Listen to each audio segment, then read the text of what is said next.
하나님의 말씀 봅니다. 하나님의 말씀은 출애굽기 22장 1절에서 15절 구약성경 115쪽입니다. 사람이 소나 양을 도둑질하여 잡거나 팔면 그는 소 한 마리에 소 5마리로 갚고 양 한 마리에 양 4마리로 갚을지니라. 도둑이 뚫고 들어오는 것을 보고 그를 쳐 죽이면 피 흘린 죄가 없으나 해 돋는 후에는 피 흘린 죄가 있으리라. 도둑은 반드시 배상할 것이나 배상할 것이 없으면 그 몸을 팔아 그 도둑질한 것을 배상할 것이요, 도둑질한 것이 살아 그의 손에 있으면 소나 낙이나 양을 막론하고 갑절로 배상할지니라.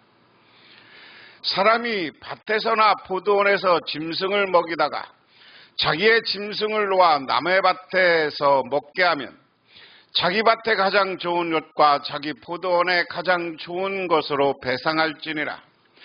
불이 나서 가시나무에 댕겨 낯가리나 거두지 못한 곡식이나 밭을 태우면 불러온 자가 반드시 배상할지니라. 사람이 돈이나 물품을 이웃에게 맡겨 지키게 하였다가 그 이웃 집에서 도둑을 맞았는데 그 도둑이 잡히면 갑절을 배상할 것이요, 도둑이 잡히지 아니하면 그 집 주인이 재판장 앞에 가서 자기가 그 이웃의 물품에 손댄 여부의 조사를 받을 것이며, 어떤 잃은 물건 즉 소나 낙이나 양이나 의복이나 또는 그 다른 잃은 물건에 대하여 어떤 사람이 이르기를 이것이 그것이라 하면 양편이 재판장 앞에 나아갈 것이요, 재판장이 죄 있다고 하는 자가 그 상대편의 갑절을 배상할지니라.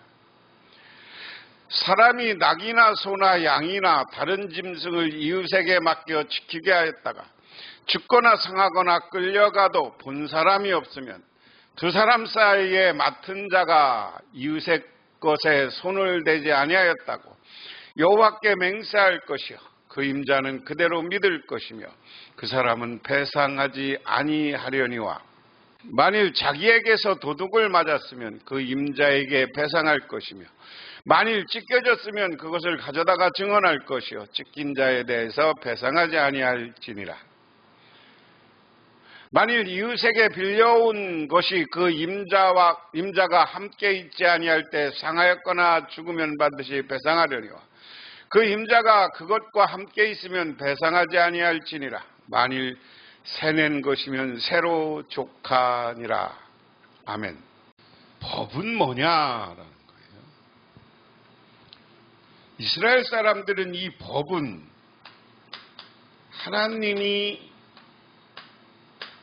하나님의 명령으로 받아들였습니다. 그럼 하나님의 명령이면 이 말씀을 순종해야죠. 지켜야 되는 거죠. 이것을 다른 방면으로 생각하면 법은 하나님 앞에서 사람과 사람 사이에 약속이에요. 이런 약속입니다. 이런 테두리 안에서 우리가 서로 살겠다 하는 것입니다. 그래서 오늘은 어떠한 손해를 입혔을 때 우리는 어떻게 해야 되느냐? 정당하게 배상해야 된다. 이 시대도 마찬가지예요. 내가 남에게 손해를 입혔을 때 그것에 대해서는 정당하게 배상해야 되는 겁니다. 그래서 오늘 말씀을 쭉 봉독하면서 여러분들이 그냥 세번역으로 읽어나갈 때 이해가 하면 넘어가고요. 그냥 오늘은 짧게 하겠습니다. 어떤 사람이 소나 양을 도둑질하여 그것을 잡거나 팔면 그 소 한 마리는 5마리로, 양 한 마리는 4마리로 갚아야 된다. 어떤 사람이 남의 거 도둑질했어요. 그래서 그것을 잡았거나 그냥 팔아버렸어요. 근데 나중에 도둑놈이라는 게 잡혔어.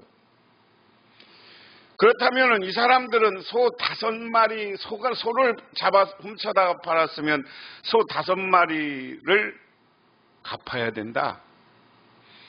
양 한 마리에는 4마리로 갚아야 된다. 오늘 이것은 잘 생각해요. 도둑은 도둑대로 처벌받고요. 물질은 물질대로 배상하라는 얘기예요. 도둑은 도둑질 했으면 그것 때문에 오늘날은 형사죠. 감옥에 가는 거고요. 그리고 이 피해보는 사람들에게는 배상을 이렇게 5배로 하라는 거예요. 왜 이랬을까? 도둑질하지 말라는 거예요. 도둑질하다 걸리면 너 크게 재산상 피해를 입는다는 거. 요만한 거 훔쳐다 하면 5배 보상하고, 요만한 소 훔치면 5배고, 소는 큰 거니까 양은 4배, 4마리 갖다 줘라. 한 마리.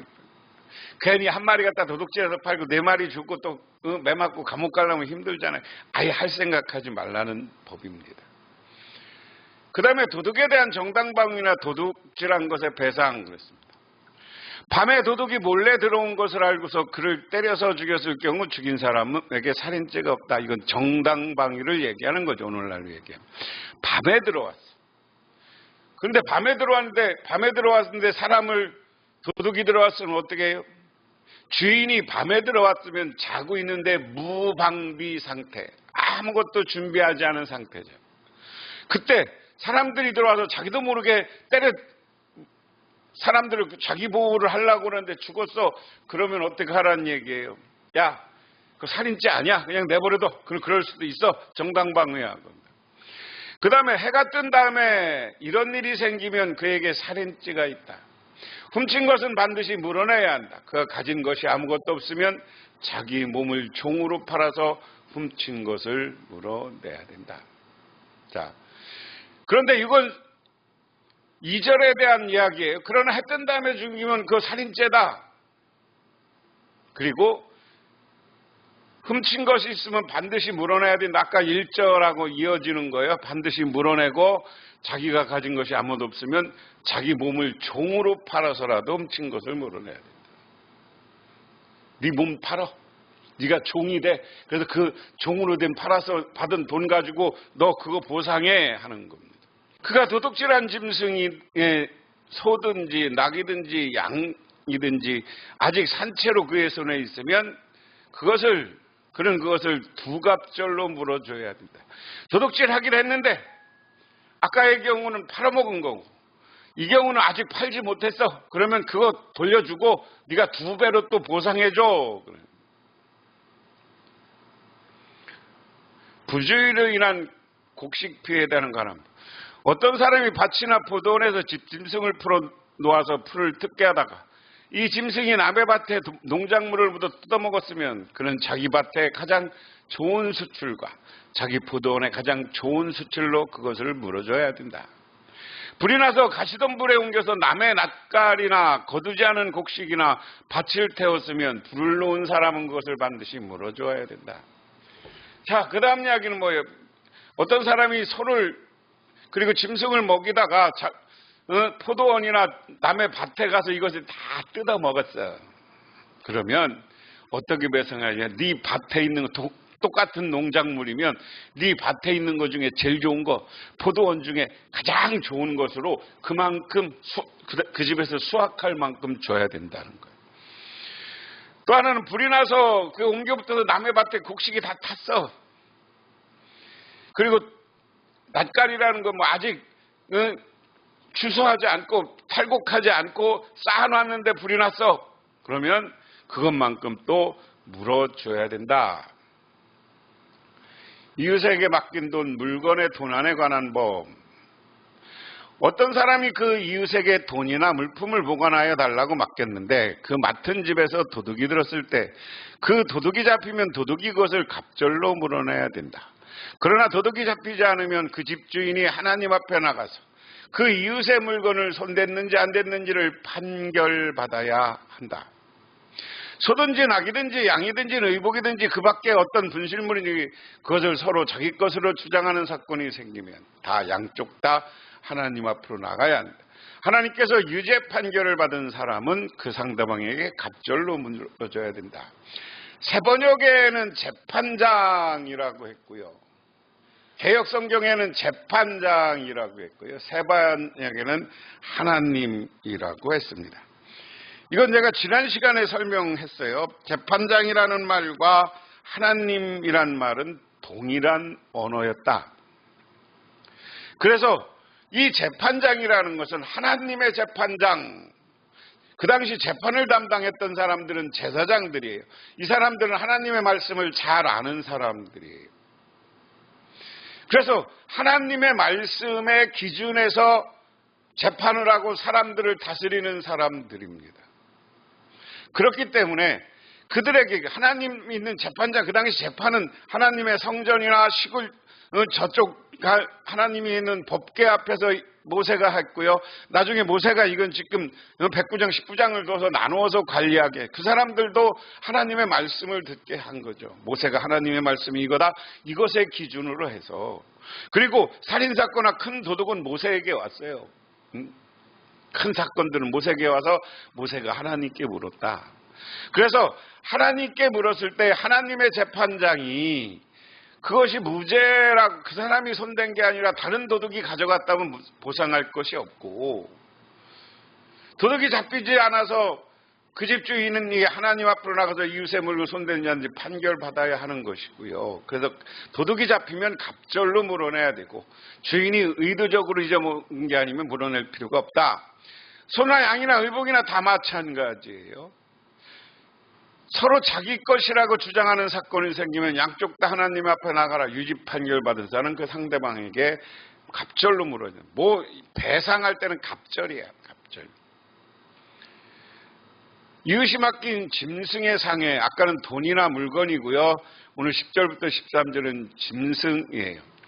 어떤 사람이 그 이웃에게 나가든지 소든지 양이든지 그 밖에 어떤 짐승이든지 무엇이나 다 지켜달라고 맡겼는데 그것이 죽거나 다치거나 아무도 모르게 없어졌으면 그것을 맡은 사람이 이웃의 짐승을 가로채지 않았음을 주 앞에 맹세함으로써 둘의 옳고 그름을 가려야 한다. 이 경우에는 그 임자가 맹세를 받아들이면 그는 물어내지 않아도 된다. 이 맹세는 어디 와서 하는 거예요? 응? 하나님의 제단 앞에 와서 하나님 앞에서 하는 거예요. 난 하나님의 이름으로 나는 네 물건 손대지 않았어. 네 짐승 다치게 하지 않았어. 근데 우리도 모르게 내가 니네 짐승 잡아먹지 않았어. 내가 감춰두지 않았어. 그래서 하나님 앞에 가서 나 정말 안 그랬어 주장하면, 내가 가로채지 않은 것을 주 앞에서, 아까 재판관이라는 말이라 하나님이란 말을 같이 쓴다고 그랬어요. 재판관일 수도 있고 거기 가서 주장을 하다가 둘이 옳고 그름을 가려라. 근데 임자가 맞아, 네가 책임진 게 네가 그런 게 아니지, 어쩔 수 없었어, 그렇게 인정하면 그것을 물어내지 않아도 된다. 그러나 도둑 맞은 것이 확실하면 그는 임자에게 도둑 맞은 것을 물어주어야 된다. 그것을 맹수에 찢겨서 죽었으면 그 증거물을 가져다 줘야 하는데 이 경우는 그는 찢겨서 죽은 것을 물어주지 않아도 된다. 자, 도둑 맞았으면 네가 잘못 관리해서 도둑 맞았으니까 물어줘 임자에게. 근데 맹세에게 찢겨서 짐승이 죽었어. 근데 그것을 진짜로 이거 내가 한 거 아니야, 이 증거물을 갖다 줘서 짐승이 한 경우서는 그것을 물어내지 않아도 된다. 이웃에 빌려온 짐승의 상해에 관한 법. 어떤 사람이 그 이웃에게 짐승을 빌려왔는데 그것이 다치거나 죽을 때 그 임자가 그 자리에서 함께 있지 않으면 반드시 물어줘야 된다. 그러나 임자가 그 자리에 함께 있으면 그는 그 짐승을 물어주지 않아도 된다. 짐승이 세를 낸 것이면 그 쇳돈을 계산해서 주어야 한다. 이야기는 무슨 얘기냐면 어떤 사람이 이웃의 짐승을 빌려왔어요. 우리가 옛날에 소가 밭 갈고 많이 할 때 소를 빌려다 하는 경우가 있어요. 그런데 소를 빌리는 경우는 두 경우 있어요. 소 주인이 와서 다 밭을 갈아주고 둘의 품값을 받아가. 소의 품값과 자기랑 품값. 응? 그래서 그 자리에 함께 있으면 그 짐승이 다치면 그 주인이 있었으니까 물어주지 않아도 된다. 그런데 짐승이 없을 때 다치거나 내가 하다가 남의 걸 가져와서 내가 그 짐승을 부리다가 다치거나 죽으면 반드시 물어줘야 된다. 그러니까 우리도 옛날에 문제 될까 봐요. 우리 시골에서 어려서 보면 소를 빌려서 쟁기질을 하거나 소를 빌려서 남의 걸 일을 하면 그 주인하고 같이 왔지 따로 안 불렀어.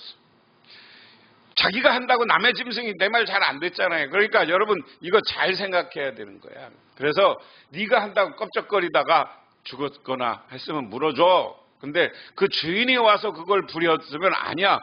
그 사람들에게 주는 새, 그 사람들이 얼마 주기로 한 거 그것만 주면 된다. 품값만 주면 된다. 이것이 1절부터 15절까지 이야기입니다. 손해는 정당하고 공정하게 배상되어야 된다. 이야기는 내가 다른 사람에게 피해를 입히거나 다른 사람의 물건 가지고 잘못했거나 남의 것을 빌려서 도둑질 당했거나 이런 모든 문제에 있어서 서로 이해할 수 있어야 된다. 서로 용서할 수 있어야 된다. 서로 화해하고 한 마을에서 한 공동체로 살아갈 수 있어야 된다. 그게 손해를 봤을 때 정당하게 배상하는 원리입니다. 그래서 지난 시간에 이야기한 것처럼 이것도 사랑, 이웃을 서로 사랑하면 화해해야 되는 거예요. 이웃을 사랑하면 용서해야 되는 거예요. 근데 사람의 감정과 마음이라는 게 쉽게 안 돼. 왜? 내가 재산을 가지고 있는데. 그래서 그거에 대한 피해는 누가 봐도 저만큼 하면 됐어, 저만큼 물어주면 됐어 하는 정도만큼 서로 물어주고 그것을 오늘 법으로 이스라엘 백성들은 서로 정해서 이 법을 따라 서로 만족하고 이것이 다 보상되고 하면 화해하고 용서하는 관계를 맺고 살아가겠다 하는 것입니다. 기도하겠습니다. 하나님 아버지 고맙습니다. 우리는 정당한 관계, 정당한 보상을 통해 서로 화해하고 용서하고 사랑하는 사회를 만들어가게 하옵소서. 예수님 이름 받들어 기도드리옵나이다. 아멘.